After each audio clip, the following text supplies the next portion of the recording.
Bonjour mes chers amis. Euh, Comme toujours, je souhaite que vous allez bien. Et comme toujours, si le contenu mathématique de mes vidéos vous plaise et vous passionne, alors je serai très reconnaissant et très touché par votre générosité, que ce soit par le partage ou en laissant un petit cœur ou bien en vous abonnant. Et merci infiniment et merci d'avance. Ici, aujourd'hui, nous avons à calculer, on nous demande à calculer la hauteur d'un phare. Donc ça, c'est un phare. Ça, c'est un phare. C'est un phare qui est battu, qui est construit sur une falaise. Ça, c'est la mer. Et ça, c'est un bateau. Alors le bateau, la position A, la première position A, il a relevé, il a observé le sommet du phare à 30 degrés. Il s'est déplacé de 20 mètres et il a observé le phare à 60, ici à 30 degrés et ici à 60 degrés.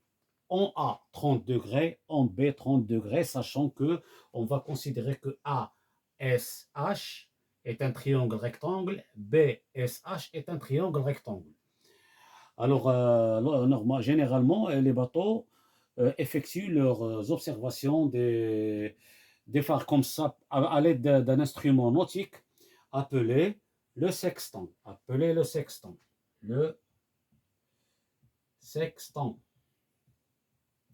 Alors, cet instrument, il a aidé les navigateurs à travers les anciens navigateurs, à travers l'histoire, de faire des observations astronomiques en relevant, en calculant les hauteurs angulaires des astres tels que le Soleil, l'étoile polaire, Aldébaran, Saturne, Neptune, la Lune, pour effectuer les positions en mer parce qu'en mer, alors il effectue des positions, en assurant des calculs comme la droite hauteur, avec l'intersection par exemple d'un relèvement il se positionne. Maintenant, il sait où il est, où il se positionne en mer. Ça, ce n'est pas notre sujet parce que la navigation astronomique et tout l'art de la navigation est une branche très vaste et ça peut servir uniquement les navigateurs.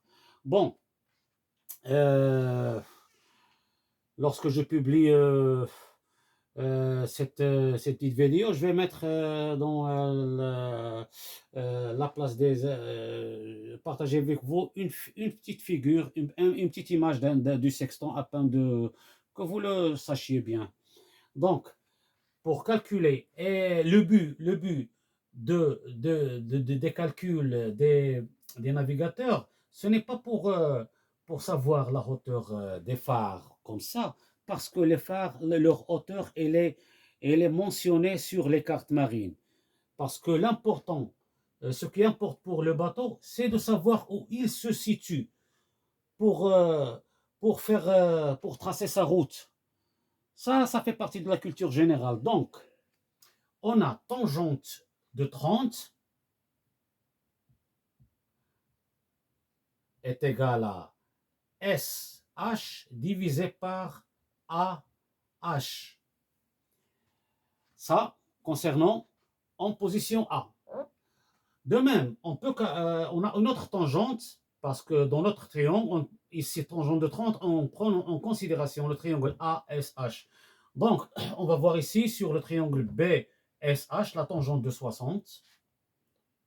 Tangente de 60, elle est égale à SH sur BH. BH est donné comme X, le X ici.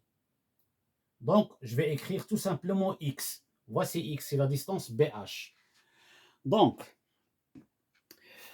comme sur les tableaux trigonométriques que que vous devez bien apprendre, et il y a plusieurs méthodes de bien apprendre les tableaux de la trigonométrique, des angles remarquables tels que 0, 30, 60, 30, 45, 60 et 90. Et c'est très simple pour les apprendre, notamment pour les angles aigus de 0 à 90. Et les autres années, vous allez voir, la notion de la trigonométrie va s'élargir, mais toujours, il faut prendre les choses à la légère. C'est facile, c'est facile. Il faut uniquement faire attention et bien apprendre les formules. Donc, on a ici tangente 30. Tangente de 30, c'est racine carrée de 3 sur 3. Ici. Je prolonge ici. Racine carrée de 3 sur 3, c'est la tangente de 30, qui est égale à SH, la hauteur du phare en question, et sur AH. AH, il est égal à 20 plus X. On y reviendra ultérieurement. Tangente de 60, et la tangente de 60, c'est quoi? C'est racine carrée de 3. Donc, je vais écrire ici racine carrée de 3 qui est égale à SH sur X. Alors, comment procéder pour revenir sur SH? On va premièrement trouver le X, le fameux X. C'est le X qui est la clé de notre problème. Nous avons ici SH. Ici, on a racine carrée de 3 sur racine carrée de... Non. Racine carrée de 3 sur 3 ici, il est égal à SH sur AH. Donc, SH, il est égal à racine carrée de 3 sur 3 AH. Ça d'une part. D'autre part, nous avons la deuxième ligne, racine carrée de 3, il est égal à SH sur X. Donc, à quoi est égal SH ici? À quoi est égal SH? SH, il est égal à X racine carrée de 3. Le X va se multiplier par racine carrée de 3. Est égal à X racine carrée de 3. Jusqu'ici, c'est simple. Nous avons, c'est clair. Nous avons SH ici, qui est égal à cette écriture ici, cette expression. Et le SH ici, il est égal à cette expression mathématique. Donc les deux, ils sont égaux. On va supprimer le SH, on va écrire racine carrée de 3 sur 3 AH, il est égal à X racine carrée de 3.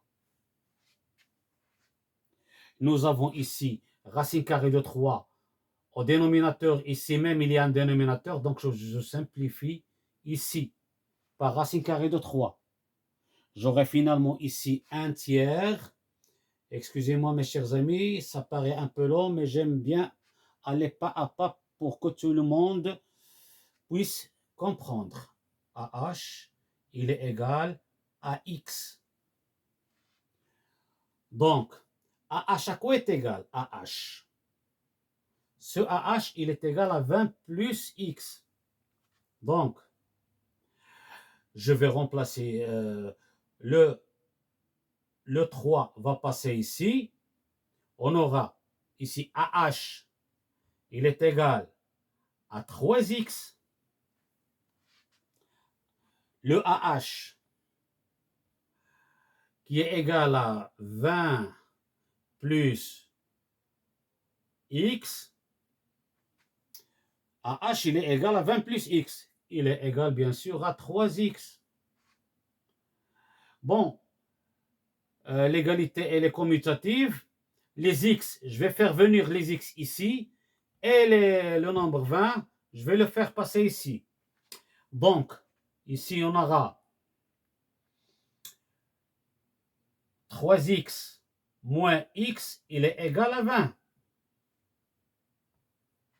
Comme vous pouvez le voir. D'où je serai obligé de effacer une partie du tableau parce que je n'ai pas suffisamment de place. Quelle partie dois-je choisir? Je ne sais pas. Je vais revenir ici. Je vais revenir ici. Je vais revenir ici. De même, j'efface ici.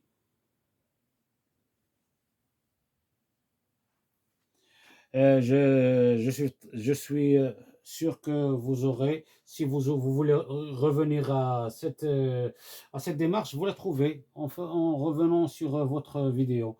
Donc, on a 3x moins x, c'est 2x, qui est égal à 20. Qui est égal à 20. Donc, x est égal à 20 sur 2. X est égal à 10. Ah, ok. Maintenant, on a trouvé le x. On a trouvé quoi? Le x. Alors, le x, on a ici SH est égal à x racine carrée de 3. Je vais effacer ça. Je vais effacer ça. Je vais effacer ça. SH est égal à x racine carrée de 3.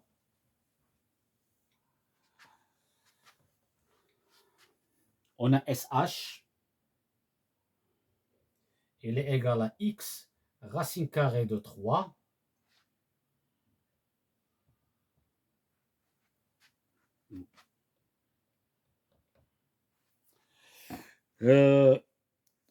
X racine carrée de 3, je remplace par les valeurs. SH, il est égal x, c'est 10. Comme vous le voyez maintenant ici, x c'est 10. C'est 10 racine carrée de 3. Vous pouvez, si vous voulez, ça c'est un résultat correct. Mais pour bien savoir préciser, si on veut calculer la racine carrée de 3, racine carrée de 3, il est égal à 1,73. Donc notre fameux SH, il est égal à 10 fois 1,73. Donc le SH, il est égal à 17,3 quoi mètres. 3 mètres. Ici, on nous a donné cette distance parcourue en mètres et tout ce qu'on vient de calculer, il est en liaison avec le mètre ici. Donc, c'est 17,3 mètres. C'est ça le résultat final de notre exercice. Ici, j'ai effacé le X, bien sûr. Donc, c'est ça le résultat final. Je souhaite que notre petit raisonnement vous a bien plu. Et si vous l'aimez bien, n'hésitez pas de le partager et de le liker avec vos amis. Et à bientôt, Inch'Allah.